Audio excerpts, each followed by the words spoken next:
कई कहानियां इतिहास की गर्त में छिपी रह जाती हैं।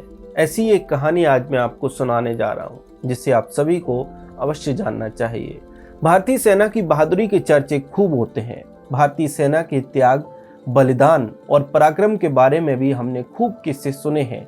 लेकिन क्या आप जानते हैं कि 1971 में पाकिस्तानी सेना को एक तस्वीर ने डरा दिया था। एक तस्वीर ने पाकिस्तानी सेना को तोड़ दिया था। एक तस्वीर ने पाकिस्तानी सेना को आत्मसमर्पण करने पर मजबूर कर दिया था। आज की इस वीडियो में मैं आपको उसी एक तस्वीर की कहानी सुनाने जा रहा हूँ। पूरा वीडियो अवश्य देखिए। नमस्कार, आप देख रहे हैं TFI और मैं चमन मिश्रा आपको बताने जा रहा हूँ कि कैसे 1971 के युद्ध में एक तस्वीर ने पाकिस्तानी सेना को आत्मसमर्पण के लिए मजबूर कर दिया था। ध्यान देने वाली बात यह है कि भारत और पाकिस्तान के बीच साल 1971 में हुए युद्ध ने कई ऐतिहासिक उदाहरणों को प्रस्तुत किया था। यह युद्ध 3 दिसंबर 1971 से लेकर 14 दिसंबर 1971 तक चला और इस युद्ध से ही एक नए राष्ट्र बांग्लादेश का निर्माण हुआ। इससे पहले पाकिस्तान दो हिस्सों में बटा था, पश्चिमी पाकिस्तान और पूर्वी पाकिस्तान। पश्चिमी पाकिस्तान के अत्याचार से पूर्वी पाकिस्तान के लोग बहुत परेशान थे। पश्चिमी पाकिस्तान की तरफ से पूर्वी पाकिस्तान के लोगों की भावनाओं पर प्रहार किए जा रहे थे, जिससे वहां के लोगों के मन में बहुत आक्रोश था। पूर्वी पाकिस्तान के लोगों का विद्रोह बढ़ा तो पश्चिमी पाकिस्तान ने बड़ी संख्या में सेना को भेजकर वहां के विद्रोह को दबाने का प्रयास किया और वहां के लोगों के साथ बहुत अत्याचार किया गया।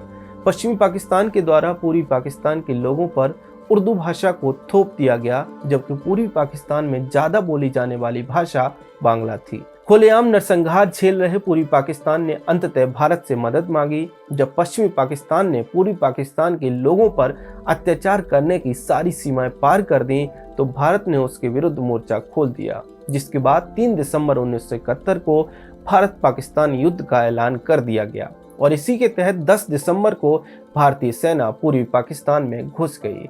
यहाँ एक समस्या यह थी कि भारतीय सेना ढाका की ओर आगे बढ़ते हुए मेघना नदी को कैसे पार करे, तो इसके लिए भारतीय वायुसेना के Mi-4 हेलीकॉप्टरों को उपयोग में लाया गया। भारत के विमानों के द्वारा सैनिकों को तांगेल में एयर ड्रॉप कराया गया। यही एयर ड्रॉप भारत की एक अद्भुत रणनीति का महत्वपूर्ण भाग था।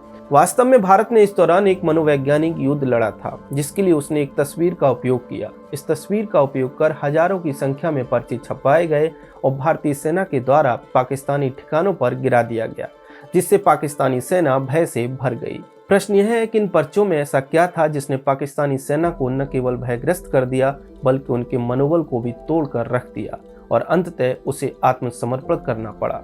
चलिए इस बारे में जानते हैं।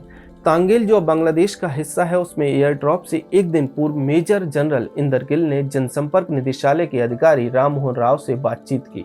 उन्होंने जनसंपर्क निदेशालय के अधिकारी से पैराड्रॉप के लिए अच्छा प्रचार करने के लिए कहा, जिसके बाद राव ने पूर्वी कमान के मुख्य जनसंपर्क अधिकारी कर्नल BP रेखे से अनुरोध किया कि वो टांगेल एयर ड्रॉप की अधिक से अधिक प्रेस कवरेज कराए। कर्नल रेखे ऑपरेशन की तस्वीरों की व्यवस्था नहीं कर पा रहे थे, क्योंकि पैराड्रॉप जिस जगह हुआ है वो उनकी पहुंच से बाहर था। लेकिन पैराड्रॉप की मीडिया कवरेज के लिए उसकी तस्वीरें दिखाना बहुत महत्वपूर्ण था।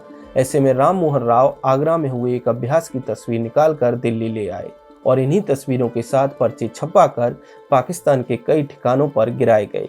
इन तस्वीरों के कैप्शन में कहा गया था कि पूरी भारतीय ब्रिगेड को टांगेल में उतार दिया गया है। हालांकि टांगेल में भारतीय सेना ने केवल 1000 सैनिकों को ही उतारा था, लेकिन इन तस्वीरों के संबंध में BBC की एक रिपोर्ट सामने आई थी, जिसमें कहा गया था कि भारत ने टांगेल में लगभग 5000 सैनिकों को एयर ड्रॉप कराया है। BBC में छपी इस रिपोर्ट को पढ़ने के बाद पाकिस्तान बुरी तरह सहम गया। इस तरह पाकिस्तानी सैनिकों के मस्तिष्क के साथ खेल करते हुए उनके मनोबल को पूरी तरह से भारतीय सेना ने तोड़ दिया। अंततः पाकिस्तानी सेना को आत्मसमर्पण की राह लेनी पड़ी थी। 16 दिसंबर 1971 को शाम 4:35 पर पाकिस्तान के लेफ्टिनेंट जनरल नियाजी ने 93,000 पाकिस्तानी सैनिकों के साथ भारतीय सेना के समक्ष आत्मसमर्पण कर दिया और भारत के लेफ्टिनेंट जनरल जगजीत सिंह अरोड़ा के सामने दस्तावेज पर हस्ताक्षर भी कर दिए।